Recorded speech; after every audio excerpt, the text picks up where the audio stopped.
From Nashville, Tennessee, it's theTHREE with the Studio C Band. And here's your host, Laura Harris-Smith.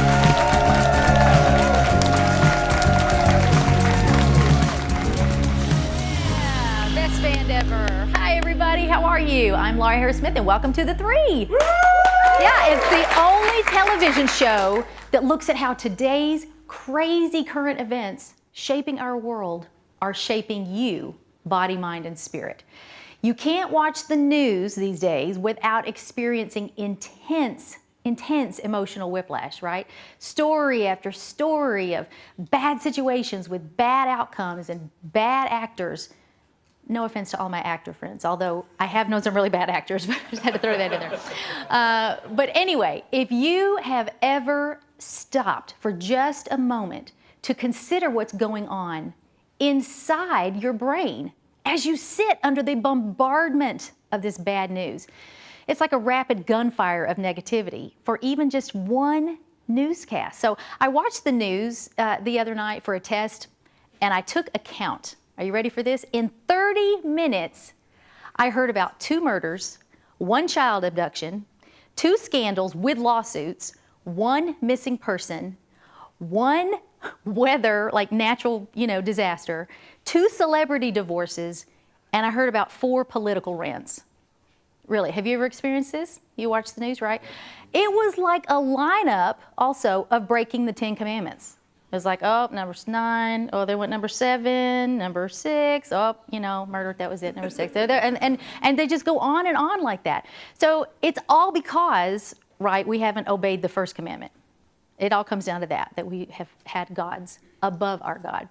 So anyway, just because a well-tailored, beautiful person on a well-designed, beautiful set is delivering this news to you in a calm, rational voice, don't think that it isn't impacting your brain negatively. It is. MIT did a recent study saying that here's a new word for you, ready? Amygdala. Say amygdala. Amygdala, right? It's a sub-region of the brain. And that it had previously been known for just being like a processing center for fear. But now they're realizing it's thought to be really for so much more, so many other emotions as well. So you've got this tiny little almond-shaped piece of your brain processing a constant whirlwind of emotions, really thanks to modern media, 24/7, you're having to process these things. So it is no wonder that our brains are maxed out. Well, my first guest today is going to talk to us all about our brains and how we can protect, we can even heal them. And we're going to talk about the difference in men and women's brains. Do you think there's a difference in men and women's brain? Yes. Oh yeah, big differences. Well, my guest is the author of Who Switched Off My Brain, Switch On Your Brain, Think and Eat Yourself Smart, and so many more. She has been researching the science of thought that includes learning, thinking, and renewing the mind for more than 35 years. She doesn't even look 35. Like, how could she be doing this for 35 years? But she has. She's an international conference speaker about optimal brain performance, toxic thoughts, stress, and as I said, those obvious distinctions between male and female brains. She even has her own TV show, The Dr. Leaf Show. So please welcome everyone, Dr. Caroline Leaf.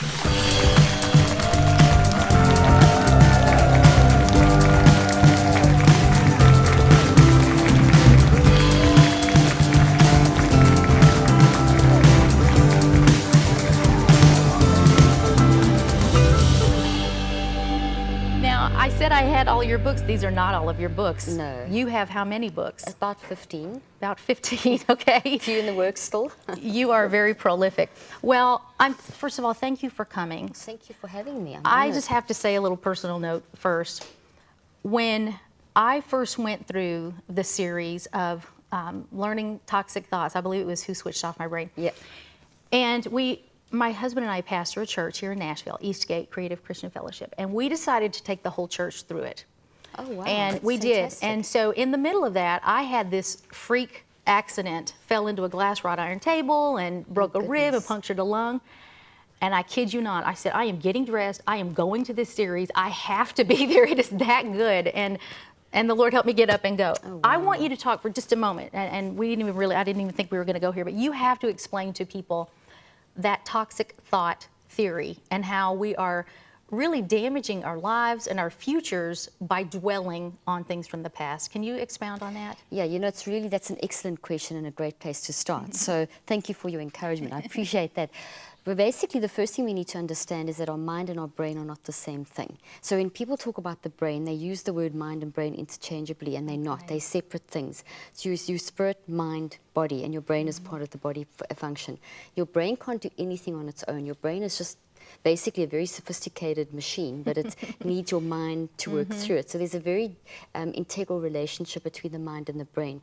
So with your mind, you actually build structure into your brain. Right. You design your brain with your mind. So all day long, actually 24/7, we're processing information, all the events and circumstances of life. And we're thinking, we're feeling, and we're choosing around all these events and circumstances. These are signals that we're taking in through the events and circumstances into our brain, but our mind is doing the work. So if you're not alive, there's no mind working through the brain. So your mind is actually doing the work of processing, thinking, feeling, choosing. And as we do that, that causes a structural change, because the physical and the mental are working, the mind and the brain are working together. So the thoughts are actually real things that occupy mental real estate, which is quite interesting. So as you're thinking, feeling, and choosing, you're causing genetic expression and you're building thoughts. So thoughts are real things made of proteins that you and I design.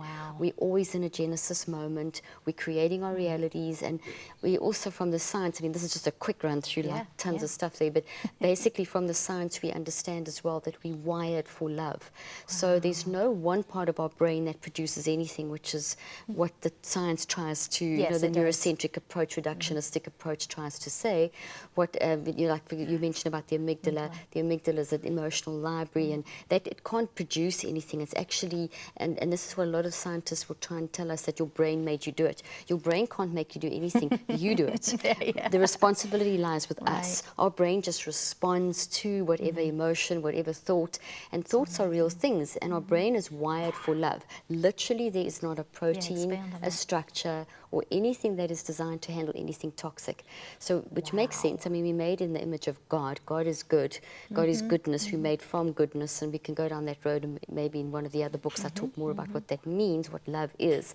But essentially, when you make a good choice, you operate in your healthy, natural, normal design. So your brain builds health. But when you make a toxic choice, so when you choose to get irritated or frustrated or anxious or worried or jealous or whatever, all the toxic stuff, you are wiring that into your brain. You are creating matter out of mind.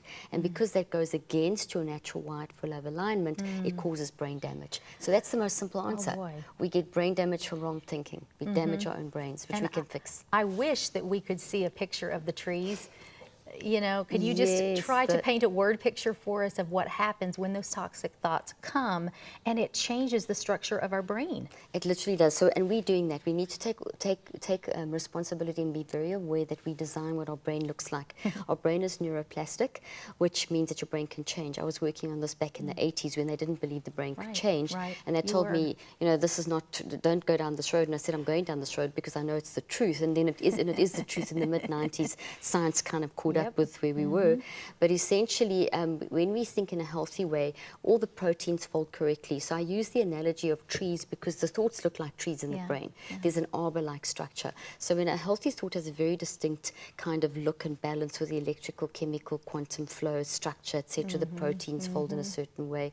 But when we make a wrong choice, it's the wrong signal. So the proteins fold incorrectly. The electrical, chemical balance is upset. So then I use normally, if anyone's seen me teach, in your audience, basically that the green tree represents healthy, and then I have a black toxic looking tree that I often use when I'm teaching that represents a toxic thought. In the brain, we see a difference. It has a different shape, it has a different kind of structure, it's kind of thicker, the electrical chemical balance is off, the quantum energy is off, so it looks different and it causes damage. And it's amazing to me how God created us that way. He put so much power in our hands to be able to control that. Well, when we come back, we're going to continue continue to talk about this. I've got her on my couch for a full 30 minutes. I'm so excited.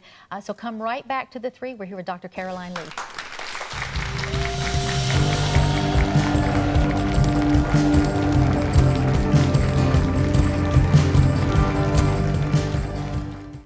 Hey, what do you think of when I ask about your health? Probably just your diet, weight, or a sickness. But health involves so much more than just the body. You also have a spirit and a mind that need nourishing, and the Healthy Living Handbook is going to do just that. It contains a top 10 list of healthy living habits for your spirit, where we'll discuss your prayer life, the Holy Spirit, things you may be substituting for God and not even know it. Then Section 2 contains a top 10 list for your mind. I'm going to help you get organized, deal with stress, help you laugh more, and never be discouraged again. There's even a relationship quiz there that helps you make sure the people in your life are the right ones. Then in Section 3, there's a top 10 list for your body. We'll study the 3 biggies, meat, wheat, and sweets, and other things like weight loss, water consumption, and there's even my essential oils list that tells you which oils help the top 50 common household ailments. Go to lauraharrissmith.com and get your copy of the Healthy Living Handbook today. What if there was a reset button for your body, mind, and spirit? There is! I wrote the 30-Day Faith Detox so you could cleanse your body, renew your mind, and heal your spirit. There are 30 daily devotionals to confront emotional residues from past trials, what I call faith toxins, prayers to refresh your spirit, and then through yummy strategic foods, each of your 15 body systems are cleansed for a total body detox. People are losing weight and gaining faith. Go to lauraharrissmith.com today to get your copy of the 30-Day Faith Detox.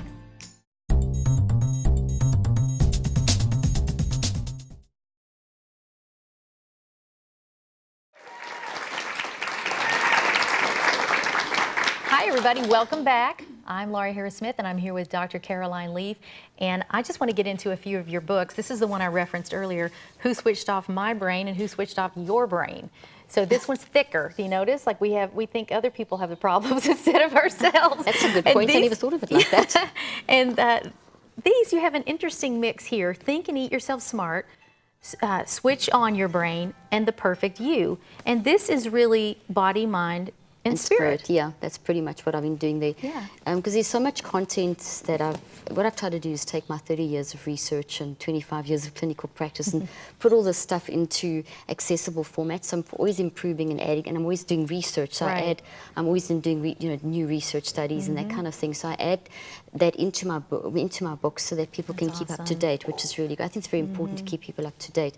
So this year we're working, because we are spirit, mind and body. So I decided to kind of separate these out slightly, although there's so much crossover and each one is doing spirit, I'm curious mind, body. about that. How are they different? If somebody says, I think, which Dr. Caroline Leaf book do I need? They're all different. You don't write the same book twice. No, never. So how are they different? No, they're totally different content-wise, but they blend. So if you start with this one, I would always recommend, it doesn't really matter where you start. You start where you want to, but The Perfect You talks about the fact that we are wired for love. We're made in God's image.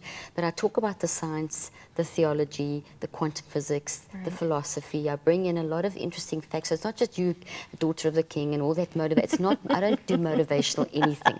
I teach people the facts about this is how we function. This is how you'll, right down to a quantum level. Quantum physics is showing us now that literally 95% of quantum physicists that deal with the deep questions of life, like who am I, what am I here for, and that kind of thing, are finding that God is the source of everything. So quantum physics is considered the most accurate of sciences. It's fundamental to every single science. God is all about science.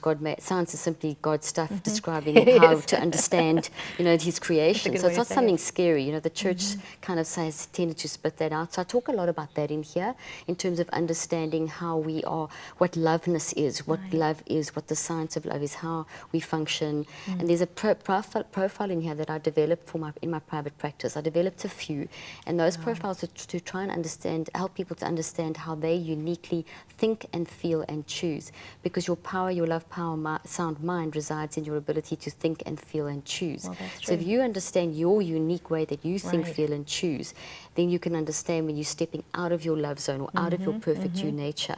And as soon as you step out of your perfect you nature, you start causing brain damage. So this book teaches you how to identify and stay tuned in. So our body has discomfort zones, and those discomfort zones will literally tell us when we're stepping out of the perfect you. And we can't ignore those. I think so many times that we ignore those. Exactly, so that's what this one does. So that's the new one. That's the latest This is the new one. book. So then, what is the difference in these two? Okay, so the Switch on Your Brain talks about the whole concept that I spoke about in the first segment, how our mind changes our brain, how thoughts are real. There's my 21-day brain detox in there, which is like incredible. There's so many people around the thousands and thousands around the world that are doing this program. I did it in my clinical practice, showing you how you can rewire your brain, get all those toxic thoughts out, clean up your brain, rewire your brain to get you back in the perfect you nature. So they work together. This one then is that, you know, we can't be dealing with our spiritual nature, which is our perfect you, and getting our mind renewed without looking after the physical body. So you can't think one is more important than the other. Spirit, mind, and body, all three are important. The body isn't in control. The spirit and the mind are very much in control, but your body is very important because your mind and your spirit work through your brain and your body. So if you're not looking after your brain and your body, you're not stewarding your brain and your body. So this is about stewardship. It's a book about stewardship, about bringing heaven to earth, about understanding the importance of looking after your physical brain and body and the earth that God has given us. Because if we eat incorrectly, not only are we damaging our brain and our body, but we're also destroying the earth. And as stewards of creation, that's not what we're called to do. So it's a lot about what is organic and what's healthy eating and what's wrong and what does it do in your brain. You even talk about the hurry sickness. I talk about hurry sickness. Television and all of that. Yes, I link that in, and I handle that in all three books from a totally different angle. I handle hurry sickness and multitasking and rushing around and all that kind of stuff from a spirit, mind and body perspective. And in here I specifically talk about how people eat on the run, and eating is 80% in the mind, and if you're eating on the run, you eat incorrectly, your 80% of digestion and nutritional gain comes from your mind. So if your mind is toxic or in a rush, you won't, even if you're eating healthy food, you're not going to get the benefit out of that food. And Hebrew culture knows that. Exactly. They make an experience out of the meal. That's what eating should be. So Yes, I try and teach people how to make a whole experience out of eating. You know, it's a whole wonderful spirit, soul, body chance for relationship, chance for. So yeah, that's kind of what I cover there. In terms of in this book, the mind book, where I talk about hurry sickness and TV, toxic schedules, getting too fast. I mentioned a little bit of that in here as well, relating this one to food, relating this one to detoxing the mind. You know, we think we can multitask, but we actually can't multitask. And people that think they can multitask are actually, according to the research, they function at a much lower level and drop their intelligence. So on an unconscious level, which is 90 to 99% of how we function, and I explain that in all three books, the non-conscious versus the conscious level of the mind. On unconscious level, there's a lot of stuff, like if you're breathing and all the things that are keeping you alive, that's all going on. I'm talking about on a conscious level. On a conscious level, we cannot multitask. And when we do, we don't do anything properly. We actually cause brain damage. And this hurry culture, this hurry sickness, this very fast lifestyle that we live, and digital platforms and so on, which are great if you use them properly, are causing us to not think deeply enough, not use our minds correctly, which is in itself causing brain damage. People eat wrong, people think wrong, people lose their identity. So the Purple Book talks a lot about identity, self-esteem being an underlying problem. So I'm trying to teach people to realize that you've got to look after all three. You've got to understand. That's what we're trying to do here too. Exactly. Yes, that's why it's so great what you're doing. It's exactly, so it kind of blends in with what you're doing. Well, I love all of these books. I see at the top here, it has the 21-day brain detox in it. Of course, I wrote a book called the 30-day faith detox. So there you go. In 51 days, Dr. Caroline Leaf and I are going to change your life. Absolutely. So come right back. We're going to meet Dr. Leaf's husband. Right back.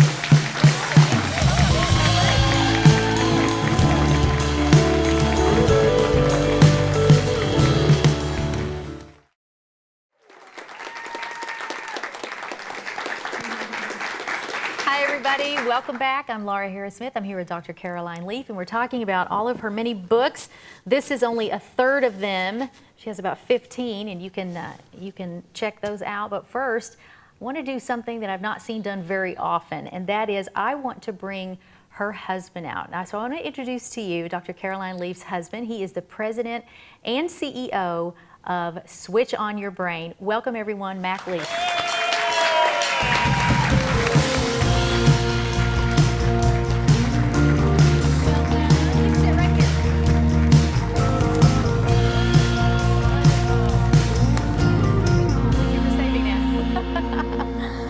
All right, well, I am thankful that you are here. Thanks for making the trip with her and for agreeing to sit on this sofa. I know so much about her. The world knows so much about her, but I've learned just in the last few days, and especially in the last few minutes of conversation, that you're the one that holds it all together, she says. You run a lot of the business end of things. Correct. Correct, okay. Yes. Well, I want to, in this segment, discuss another teaching of yours about the difference in the male and female brain. And that's why I've invited you on, because I'm curious how this works in your own home. So you start and tell us the basis of the teaching. Okay, so that's in the green book down the bottom, the male-female brain, the one right at the bottom over there. Okay. And essentially, you know, we've all got the same brain, but what they have found from neuroscience, males and females, is that there's different size structures. So, for example, the amygdala, which you mentioned at the beginning of the show, is slightly bigger in the front part in the male, and slightly smaller and slightly bigger in the back part in the female. And that may not sound like a big thing, but throughout the brain we see this kind of thing, difference in size and structure, which doesn't make one sex more superior. It makes them equally as intelligent but different. So that's the thing. It's not a value judgment difference. It's actually a complementary thing. So when we understand that actually makes us slightly different in terms of how we process information, how we communicate, and it's all complementary. It's not that you should be doing it a male way or a female way. It is that we should be understanding each other. So it's almost as though God has created us not only first and foremost unique in His image, but then male and female in His image as well. So there's two layers of differences which force us as humans to really draw on our humanity and to draw on love to understand each other. So I think it's an outstanding design of God's, but it's something that we have to learn and practice to get to understand each other, not make assumptions and think you know what he's thinking, because you can't ever guess what someone or she's saying, or you know, and that goes not just for husband and wife, it goes for we're all mixing with males and females. Yes, so any business relationship. Exactly. So in this book, I try and walk through some of the basic, like emotions and stress, and you know, some of these like the main sort of hot buttons, and how to basically handle them and understand the differences and recognize that it's a complementary thing as opposed to something that's a problem. Well, I really felt convicted earlier when you were, I mean, I wear my multitasking like a badge, you know, I'm so happy that I can do it. So I saw one time on television, no, I like to learn.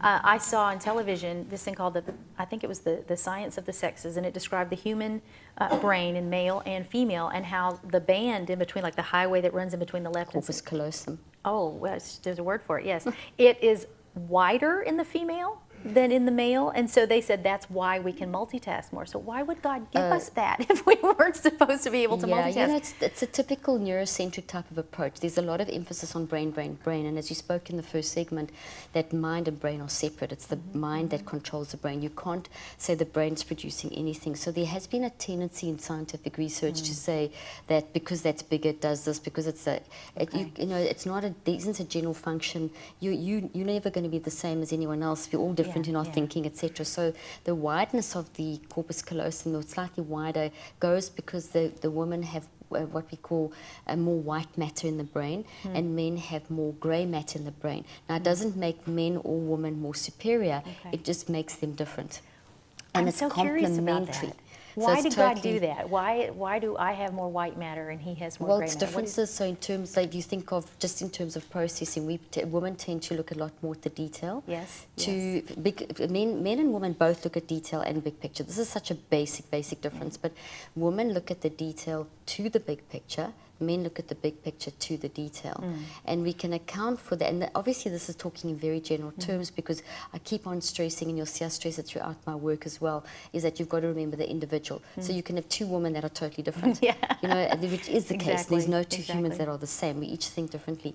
So the fact that the women process from the detail to the big picture, men from the big picture to the detail. So it's two different processing modes that get to the same end goal of complement, two sides of the same of a coin. So you're never going to get, this is the real reason, you're never going to get all the answers or all the wisdom from just one of the sexes. It requires both to be complementary. Well, and you two are very complementary to each other. You've been married 30 years. That's right. We're celebrating their 30th anniversary. Yes, that is amazing. That's you. not done anymore.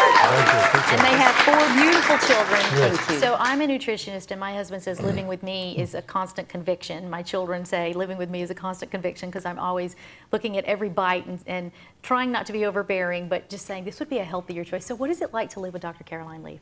That's funny. Well, coming back to this book, Aren't you smart? Nice and He's smart a smart there. man. Yeah, you see. I often say to Caroline that I wish she'd written this book earlier on in our marriage.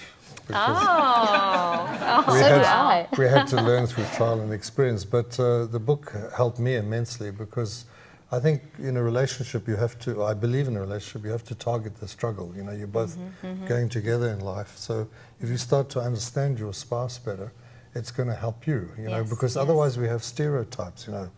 We have things like women are supposed to talk more than men, which isn't actually true. Not actually true. And, you know, and you get a lot of that in your relationship. Right, You know, right. why do men get angry quicker than women, that kind of thing. So learning all of that, and I was used as a guinea pig by the family in a lot of the cases.